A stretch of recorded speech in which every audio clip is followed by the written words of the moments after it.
Ei, gente, e então, vamos lá? Olha só, antes de definitivamente entrarmos na eletricidade mais magnetismo, pós-experiência de Oersted, antes de definitivamente adentrarmos ao eletromagnetismo, nós precisamos ter algumas noções matemáticas bem básicas, tá legal? São as noções de R2 e R3. O R2, esse sistema de eixos cartesianos, x e y, abscissa e ordenada, a gente já está muito habituado e a gente já vem estudando já bem desde o nosso ensino fundamental. Vamos só lembrar aqui, olha, os eixos x e y constituem o R2, o plano que a gente está muito acostumado a estudar. Nós temos aqui um sistema de eixos onde y, eixo y, é o eixo da ordenada, que a gente já conhece, ordenada, tranquilo. E temos também o nosso eixo x, que é o chamado eixo da abscissa. Eu vou colocar aqui só para lembrarmos também. Aqui é a nossa origem, da origem para cima nós temos a ordenada positiva, da origem para a direita nós temos a abscissa positiva. Mas nós sabemos, evidentemente, eu vou colocar aqui, mas vou apagar depois, tá? Que nós temos também para baixo e para a esquerda as orientações negativas de ordenada e abscissa. Muito bem. O grande problema no estudo do eletromagnetismo é que nós vamos precisar sair do R2 do plano e irmos para o espaço. Irmos para 3 dimensões. Então a gente tem que trabalhar não mais o R2, simplesmente o sistema cartesiano x, y ordenado abscissa. Não. Nós vamos ter que introduzir um terceiro eixo. Eu vou identificar o terceiro eixo para você aqui, para que a gente possa interpretar melhor o movimento de uma carga sob a ação de campo magnético, para a gente precisar entender melhor como funciona o campo magnético ao redor de um fio, de uma espira ou de um solenoide. A gente vai precisar sair desse R2 e entrarmos no R3. Como funciona, então, essa nova direção, com os seus novos sentidos? Como a gente vai tentar interpretar as 3 dimensões num quadro, num plano, que são 2 dimensões.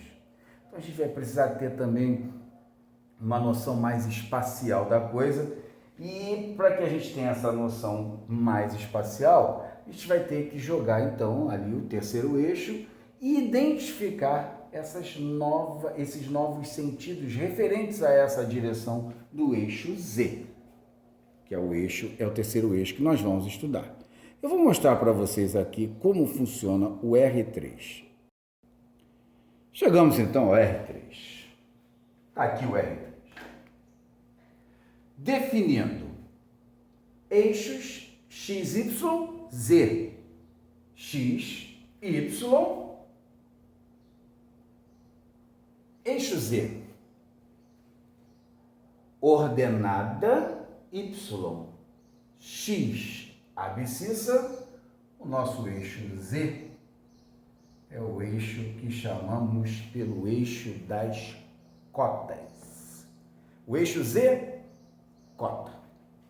Ordenada, abscissa, cota, constituímos o R3. Entenda bem, da mesma forma que nós temos orientações positiva e negativa de ordenada e abscissa, teremos também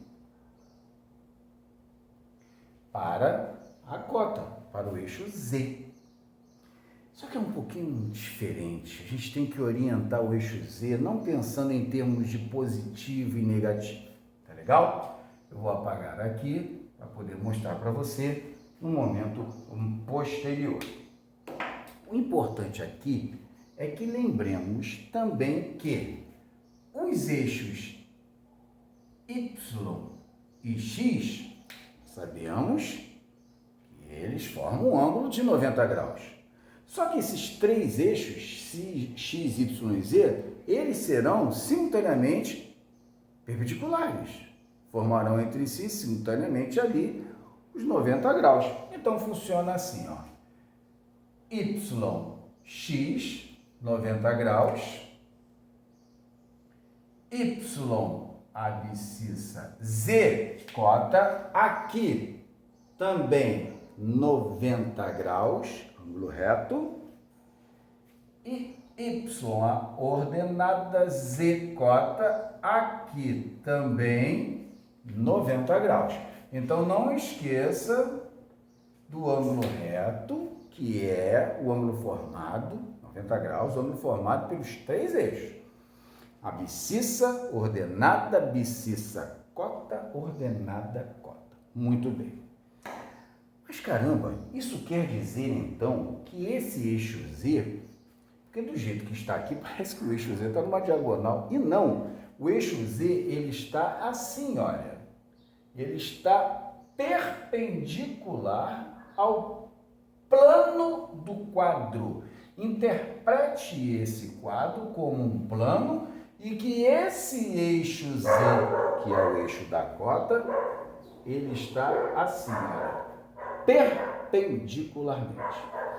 Você posicionado diante desse quadro, você pode estar, então, olhando para o eixo Z de uma forma que ele saia dos seus olhos para o plano do quadro e atravesse o plano do quadro. Mas existe a orientação também desse eixo Z em que venha do quadro, saia do quadro e venha para os seus olhos. Como é que ficará, então, essas representações? Como é que ficarão essas representações? Caramba, eu estou olhando para o quadro está olhando para mim, eixo Z perpendicular. Bom, existem convenções, tá? Existem convenções para o eixo o eixo Z, pelo menos o eixo perpendicular ao plano, que a gente vai interpretar sempre como sendo o eixo perpendicular à ordenada abscissa, que a gente já está há quanto tempo já acostumado. Nós vamos representar então as novas direções, a nova direção e seus nova direção, que é do eixo Z, e seus novos sentidos. Tá legal? Sabe-se que então, ordenada, sentidos para cima e para baixo, abscissa, sentidos para a direita e para a esquerda, mas como funciona o eixo Z, que é o eixo das cotas? Eu vou mostrar para você e você precisa guardar as representações de cor. E então, gente, estão aqui então as representações dos dois sentidos para o eixo Z. Não esqueça que o eixo Z ele está assim, olha. Vamos lá?